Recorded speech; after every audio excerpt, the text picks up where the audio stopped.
दोस्तों राधे राधे।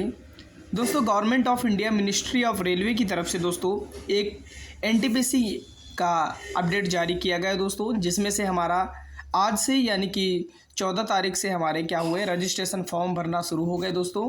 हम आज से अप्लाई करना शुरू कर सकते हैं दोस्तों। जैसा कि 13 तारीख को नोटिस आया था और हमारा रजिस्ट्रेशन आज से चालू हो गया है, यानी कि 14 तारीख से हमारा रजिस्ट्रेशन चालू हो गया दोस्तों। ठीक है दोस्तों, आप इसको फॉर्म भरने के अगर इच्छुक हैं, इंटरेस्टेड है तो आप भर सकते हैं। तो दोस्तों हम आज के अपने वीडियो टॉपिक पर आते हैं कि अगर आप फॉर्म भरने जा रहे हैं तो आप ये डॉक्यूमेंट तैयार कर लीजिएगा। कौन कौन से डॉक्यूमेंट्स हैं, उनकी क्या क्या विशेषता है, ये हम सारा कुछ देखने वाले हैं। आपको सारे डॉक्यूमेंट्स रेडी करना है, क्योंकि फॉर्म भरने के समय तो नहीं याद रहता, लेकिन आगे चल के आपको दिक्कत हो सकती है। इसलिए फॉर्म को जब भरें तो ये आप डॉक्यूमेंट रेडी रखें, ताकि आपको कोई आगे चल के प्रॉब्लम ना हो इन लाइफ। ठीक है, चलिए शुरू करते हैं। देखिए, सबसे पहले आपको कौन सा डॉक्यूमेंट रेडी करना है। आपको सबसे पहले तो आधार कार्ड को रेडी करना है। आप तो बोलेंगे सर मेरे पास तो आधार कार्ड है। हाँ, आपके पास आधार कार्ड है, मानते हैं सभी के पास आधार कार्ड होता है, लेकिन जो आपका आधार कार्ड होगा वो अकॉर्डिंग टू 10th मार्कशीट होगा। इसका मतलब है जो आपकी 10वीं क्लास की जो मार्कशीट है उसमें जो DOB है वही DOB आधार कार्ड में होनी चाहिए। जो 10th में आपका नाम है 10th की मार्कशीट में, वही आपका नाम आधार कार्ड में होना चाहिए। अगर आपका 10th में जो पता है वही आधार कार्ड में भी पता होना चाहिए। अगर ये ऐसा नहीं है तो आप अपने आधार कार्ड को अपडेट करा लीजिएगा दोस्तों। हाँ, सही सुनना दोस्तों, अगर आपका नाम मिसमैच या फिर जन्म तिथि या फिर कुछ भी मिसमैच होता है तो आप बाहर कर दिए जाएंगे। ठीक है दोस्त, इसलिए आधार कार्ड और मार्कशीट में सब कुछ सेम होना चाहिए।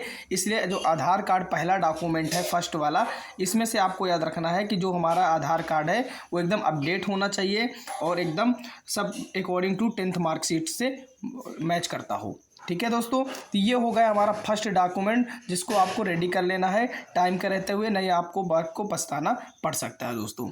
ओके, दूसरा फिर हमारा जो मेन डॉक्यूमेंट होता है वो है बैंक खाता, यानी कि बैंक अकाउंट। बैंक अकाउंट से क्या लेना देना है दोस्तों। रेलवे का सिस्टम है कि जो बैंक अकाउंट है, जैसे कि आपने 500 रुपये फीस जब भरेंगे, आप इसकी फॉर्म फीस 500 रुपये भरेंगे, तो आपको क्या होगा, जब आपका इसमें जो रिफ़ंड आएगा आपका 400 रुपये, तो वो क्या आएगा, आपके बैंक खाते में ही आएगा। अब सवाल ये उठता है कि जो बैंक खाता हो वो पर्सनल होना चाहिए कि घर का किसी के मेंबर का भी हो सकता है। तो देखिए दोस्त, अगर पर्सनल खाता है आपका तो बहुत अच्छी बात है, अगर नहीं है तो आप अपने घर के मेंबर का किसी भी अकाउंट नंबर को लगा सकते हैं। इसमें कोई भी परेशानी वाली बात नहीं है, कोई भी दिक्कत होने वाली बात नहीं है। आप अगर आपका बैंक अकाउंट खुद का है तो अच्छी बात है, नहीं है तो अपने घर का मम्मी पापा सिस्टर ब्रदर का किसी का भी लगा सकते हैं। ठीक है दोस्तों, अब आती है इंपॉर्टेंट बात, कास्ट सर्टिफिकेट, जो कि वेरी मोस्ट रोल निभाता है इसी में थोड़ा प्रॉब्लम होती है। देखिए दोस्तों, कास्ट सर्टिफिकेट सबसे पहले आपको मन में आता होगा ये कितने साल पुराना होना चाहिए। तो कास्ट सर्टिफिकेट अगर आपका 3 साल से ज़्यादा पुराना है तो आपको न्यू बनवाना चाहिए। ठीक है, अगर आपको 2 साल भी पुराना होगा तो आप नया बनवा लीजिए, क्या प्रॉब्लम है। ठीक है, ये मान चलिए 3 साल से ज़्यादा पुराना नहीं माना जाएगा। ठीक, 3 साल से ज़्यादा पुराना अगर आपका कास्ट सर्टिफिकेट है तो आपको नया बनवाना पड़ेगा। वो हमारा क्या होगा, एक्सपायर हो चुका है। ठीक है, उसका कोई वैल्यू नहीं रह जाता है। तो कास्ट सर्टिफिकेट आप नया बनवा लीजिएगा अगर आपका 3 साल से ज़्यादा पुराना हो चुका है।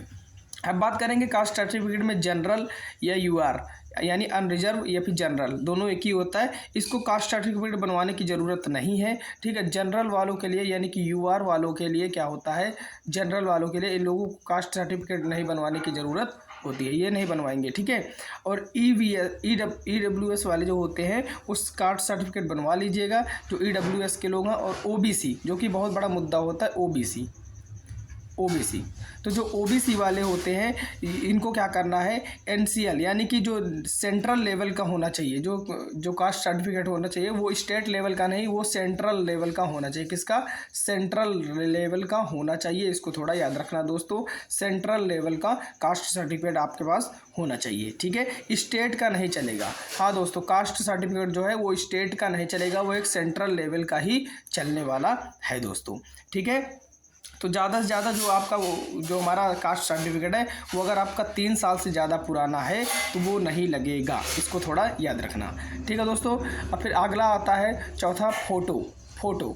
जैसा दोस्तों आप फॉर्म के समय फ़ोटो देते हैं तो जो आपका बैकग्राउंड है यानी कि जो पृष्ठभूमि कलर है वो आपको वाइट होना चाहिए। कैसा होना चाहिए? वाइट होना चाहिए, यानी कि सफ़ेद होना चाहिए और कोई बैकग्राउंड नहीं अलाउ है, सिर्फ वाइट। कौन सा? सिर्फ वाइट है और उसमें से आप कोई भी बैकग्राउंड यूज़ नहीं कर सकते हैं। तो आप फ़ोटो जब भी लगाएं तो उसमें क्या करें, वाइट बैकग्राउंड का ही वाले फ़ोटो का सिलेक्शन करें।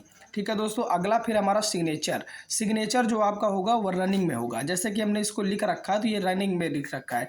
आपको ऐसे नहीं लिखना, जैसे मान लीजिए आपका फॉर एग्जांपल जैसे आपको यहाँ पर नाम है ABC, तो आपने ऐसे नहीं लिखना है, आपको ABC ऐसे नहीं लिखना, आपको कुछ ऐसे लिखना है ABC। ठीक है, मतलब रनिंग स्टेटस में लिखना है आपको साइन। ठीक है, आपको रनिंग स्टेटस में लिखना है, रनिंग फॉर्म में आपको सिग्नेचर करना होगा। ठीक है, अगर ये आपको छोटी सी इन्फॉर्मेशन अच्छी लगी हो दोस्तों तो दोस्तों में ज़्यादा से ज़्यादा शेयर करो और सरकारी अपडेट के लिए हमारे चैनल को सब्सक्राइब कर लीजिएगा। ठीक है दोस्तों, इसी तरह के हम न्यूज़ अपडेट लेकर आते रहते हैं। जय हिंद।